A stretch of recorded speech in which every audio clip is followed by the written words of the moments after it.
Olá pessoal, tudo bem? Estamos aqui para mais uma aula de Educação Especial. Eu sou a professora Clarice do Instituto Federal de Educação.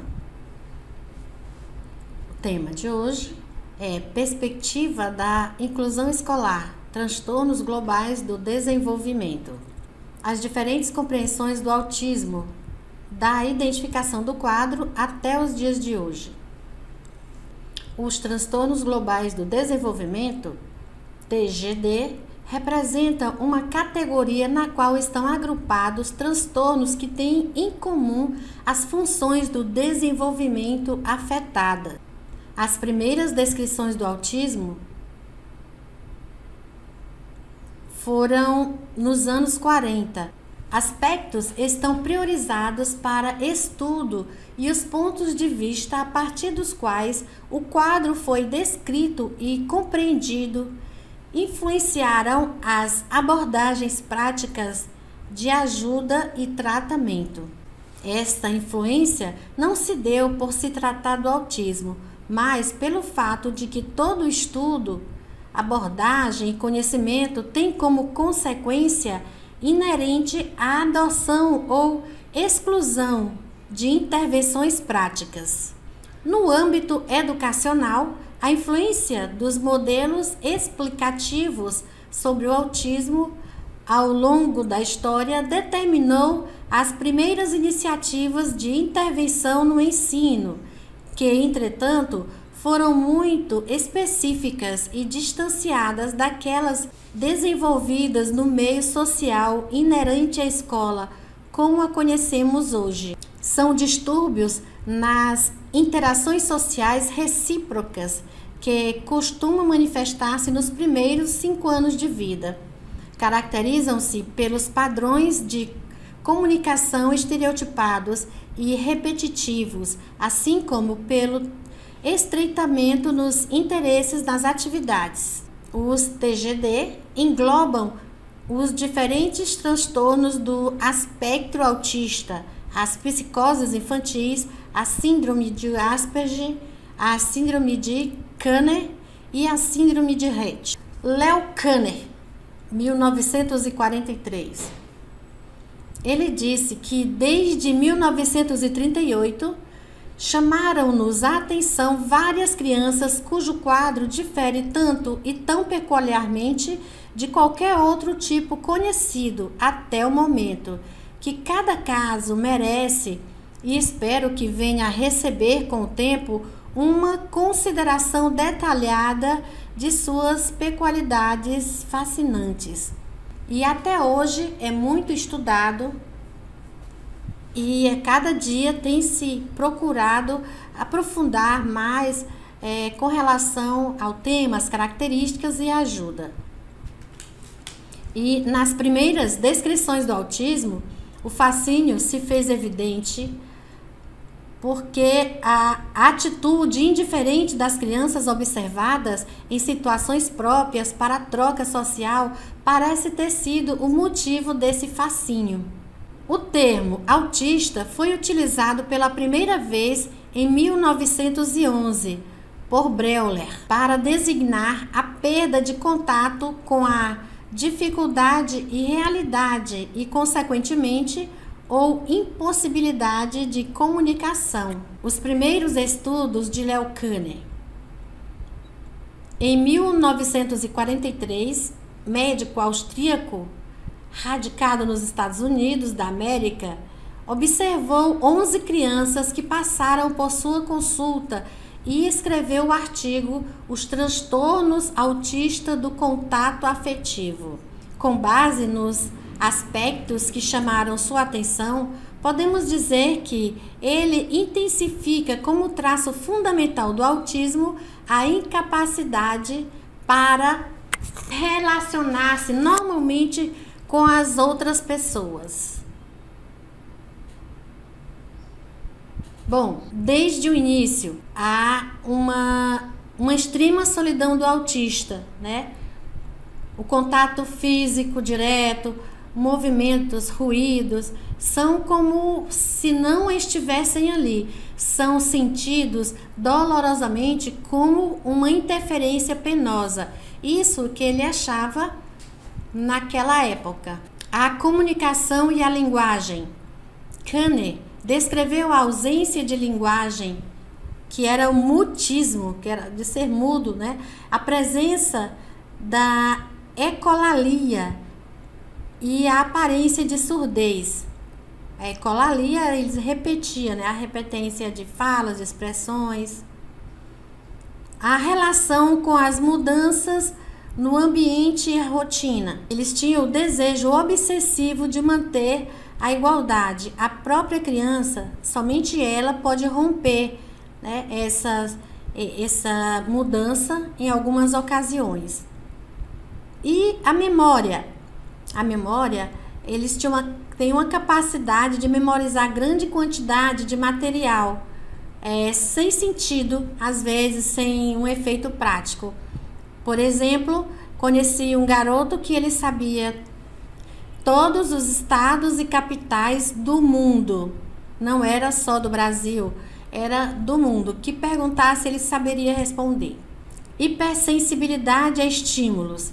Reagiam intensamente a certos ruídos e alguns objetos.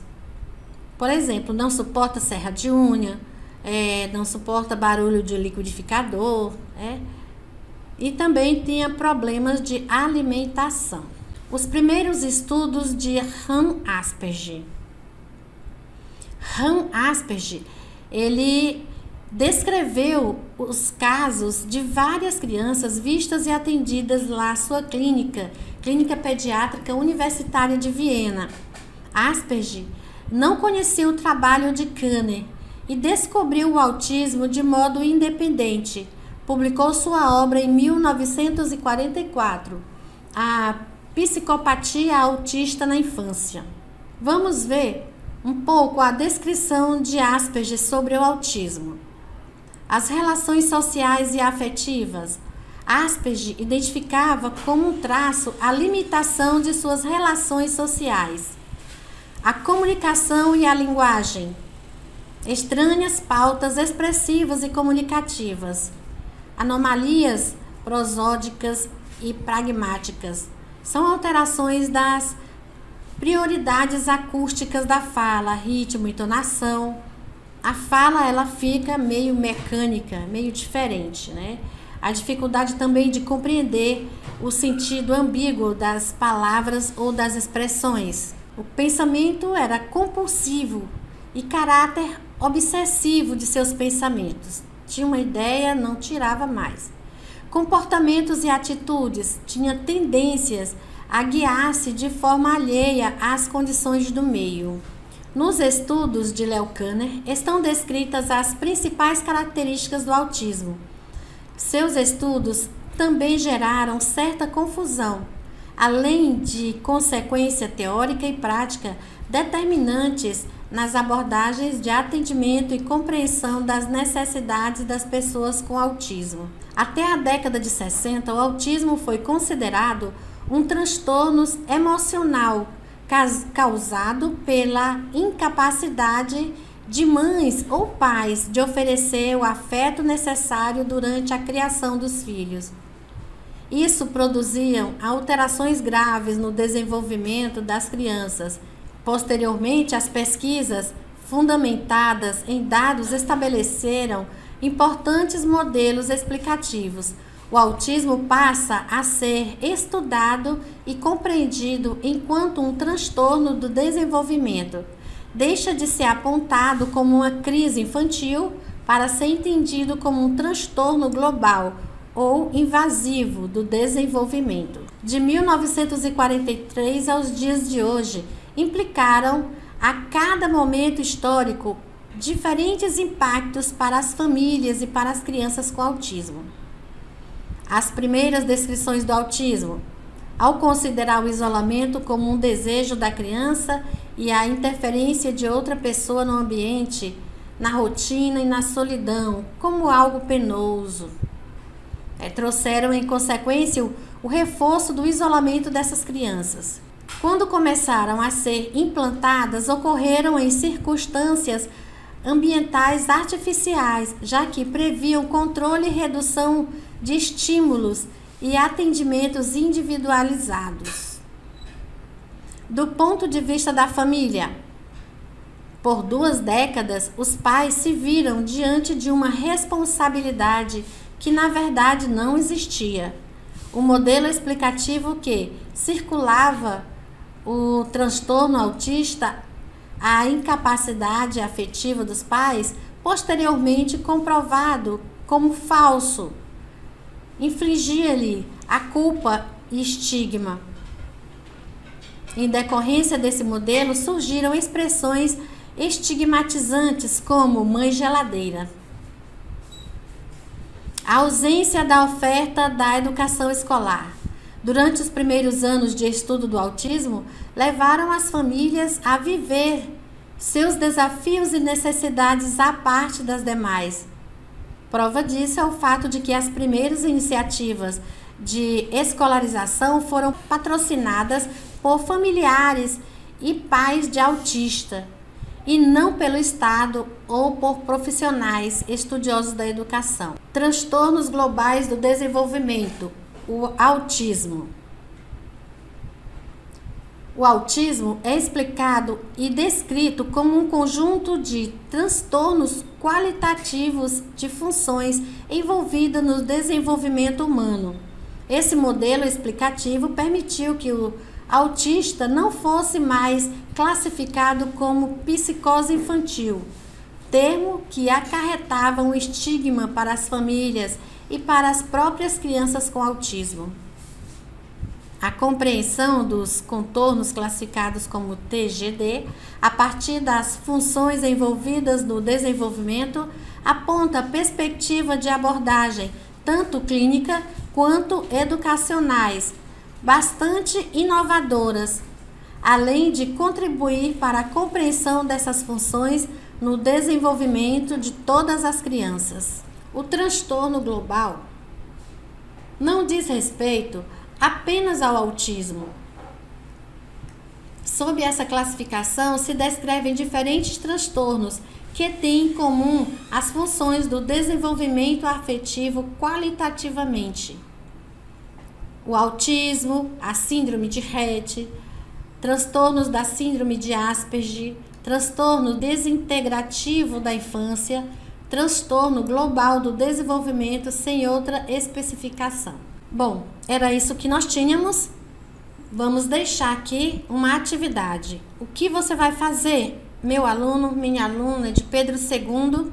A primeira questão, você vai elaborar um quadro descritivo e sintetizado sobre os transtornos global do desenvolvimento. Então, você vai colocar no quadro as características, idade de manifestação, o diagnóstico, o referencial para diagnóstico e outras especificações que você possa estar encontrando. Isso está no nosso livro, que é o livro do MEC, que eu repassei para vocês. A segunda questão, você vai falar sobre os 3 níveis de gravidade do autismo, descrito na cartilha de transtornos do aspecto autista. Essa cartilha de Mato Grosso do Sul. Então, você vai ver, vai ler e vai descobrir, que hoje, atualmente, como é que a gente trata ou como é que é classificado a questão do autista. Então, você vai descrever, vai pesquisar e vai explicar cada uma delas, tá bom? Um forte abraço, bons estudos e até a próxima aula.